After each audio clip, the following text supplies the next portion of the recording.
Hello and welcome. My name is Sabrina Brightstar. Today I want to talk about epigenetics, the collective fears, the collective trauma.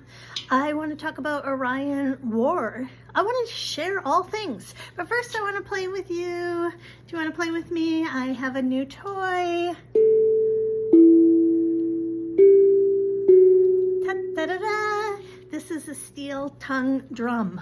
I intentionally was inspired to get this little baby because I want to take it to the Mother Ocean and serenade Mother Ocean. Okay, epigenetics. Have you studied it? Do you know what it is? Have you had any awareness that you could actually be affected by ancestor trauma? Epigenetics is the study that our ancestors, if our ancestors had intense trauma, if our ancestors experienced something during their lifetime, those memories, those traumas, those fears can be held in the cells, in the DNA, and it can pass down generation to generation. So, as starseeds, light workers, sensitive empaths, many of us feel things that are actually not ours. Do you ever have that experience? Like you wake up one day and all of a sudden, or you wake up in the middle, this is what's been happening to me. I wake up in the middle of the night and I have this fear. And it doesn't logically make any sense. Logically, it doesn't make sense, but my body my emotions are experiencing this fear. And I feel like I'm tapping into different fears of the collective.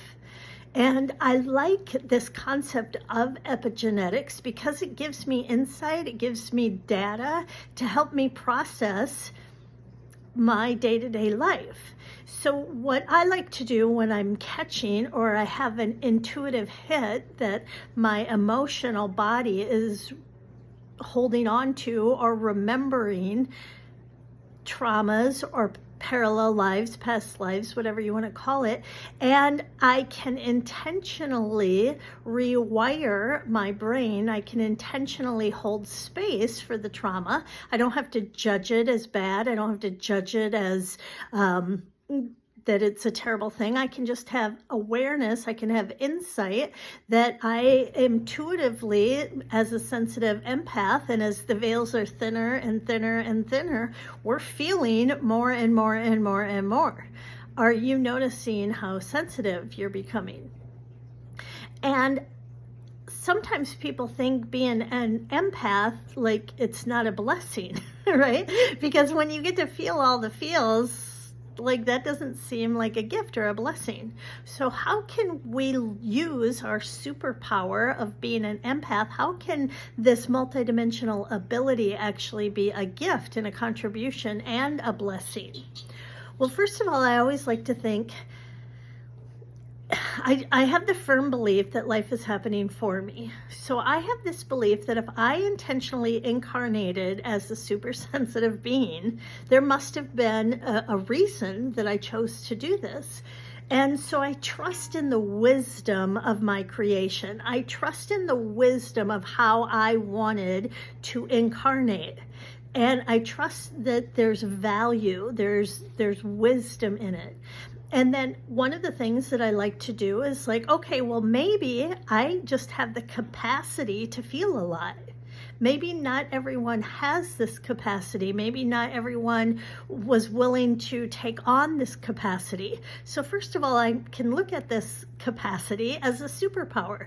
Okay, I have this ability to hold a lot of feels. I'm a highly sensitive person. Okay. And luckily, because of my life experience, I have learned, or I'm in the process of learning, that I don't have to judge the negative or heavy emotions. What if the heavy emotions were just information? What if we reframed the way we look at challenges or density or heaviness? And what if we didn't make heaviness so special? What if we didn't make heaviness so bad or wrong? What if it's simply heaviness? It's just dense, heavy energy that feels very right. And part of the reason it feels so dense and heavy is because it's moving slower. It's a slow, heavy frequency. And what if many of us have chosen to have capacities to hold this really dense frequency because we can alchemize it? Not alchemizing it because we're afraid of it, not alchemizing it because we've judged it as bad or wrong, but alchemizing it from lightness, alchemizing it from awareness, from consciousness. See, now that starts to get a little exciting, doesn't it? It gets a little exciting to say or feel or rewire the way I'm processing these heavy, dense emotions, and I'm choosing, it's always a choice, I'm choosing to perceive this, it's just data, and I have the information, I have the ability, the capacity to hold this dense, heavy energy, and I can just sit with it. I don't chase it away. I don't numb it away. I don't distract it away. I don't blame it away, right? Shame. I think we are really learning to develop a new relationship with shame. And instead of shaming ourselves for having the experience or feeling this self-shame that I'm holding this dark, negative, intense, dense energy, what if it's like I flip the shame around and I'm like, oh, there's nothing wrong with me that I'm experiencing this or I'm feeling this or I'm accessing this. I just have the ability to sit with it. And while I sit with it without judging it, while I sit with it without shaming myself, it starts to change. It starts to lighten. It starts to move. See, movement.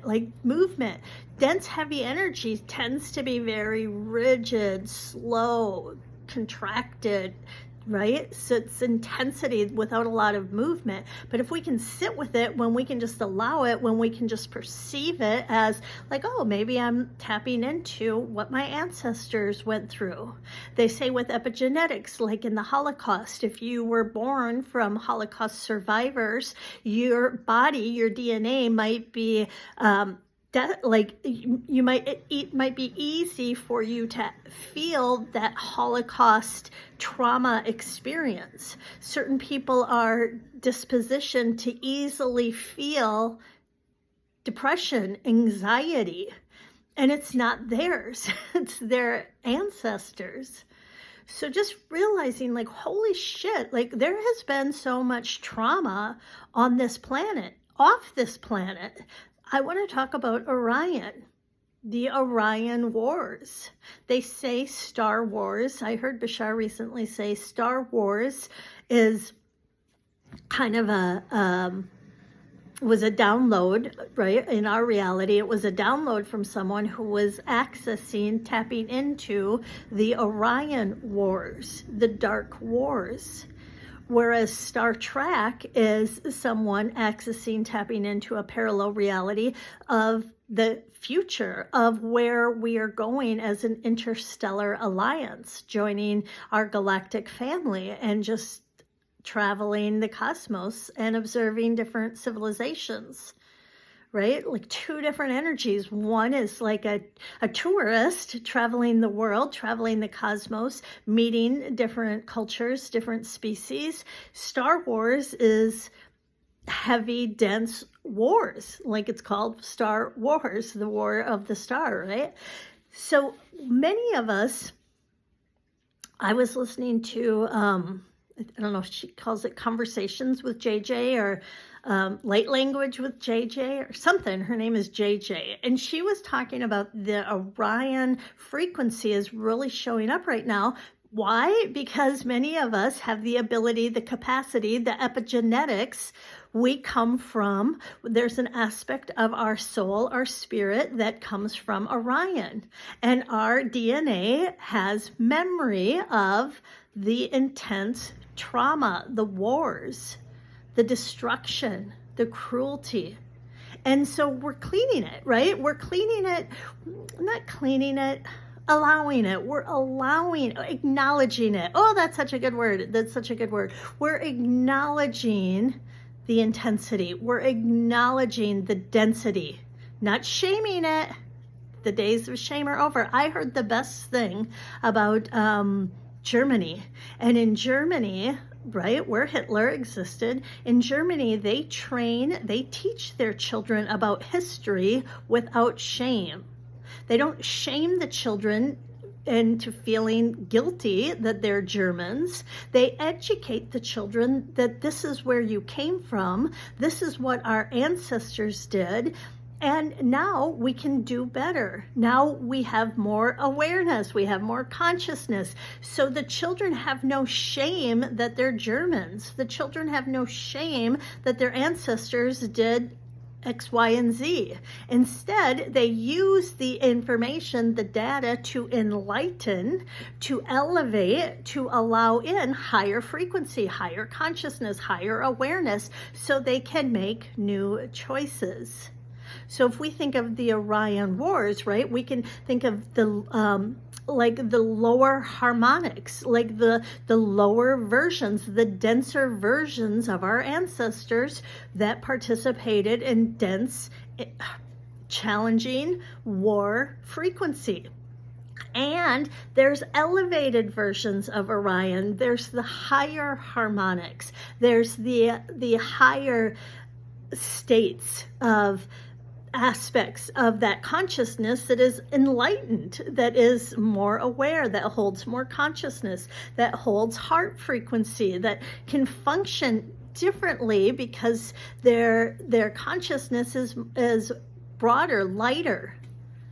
So many of us, we're like I'm getting higher than I've ever been, right? This last month, I have had so many really fun journeys where I have gotten to experience, embody this lightness, this amazing lightness in my state of being, a lightness that I've never encountered before. And I have also been woken up in the middle of the night or have had thoughts like that feel like, oh, this feels heavy, this feels dense, right? And it's just awareness, it's just information. We are inside of a massive change. We wanted to be a part of this story. We wanted to be a part of this storyline where we could choose to show up as pioneers, as renegades, as what's the word I'm looking for? Not rebels, radicals, right? We want to radically bring in a new reality. We want to be the pioneers, the way showers. We are conscious way showers, bringing in, helping create the story of a new reality where equality for all, safety for all, abundance for all, my core beliefs, right? Equality, safety, and abundance for all. And we love that. I love that. I love daydreaming about the new earth. I love daydreaming about being a part of a reality where we all step forward as equals, where we all step forward in safety, where we all step forward knowing we are abundant, knowing we are worthy. I am worthy because I am. You are worthy because you are. You don't do anything to earn your worth. Your worthiness is your God-given right. You are a sovereign being. You are a sovereign being. You matter because you do. You're special.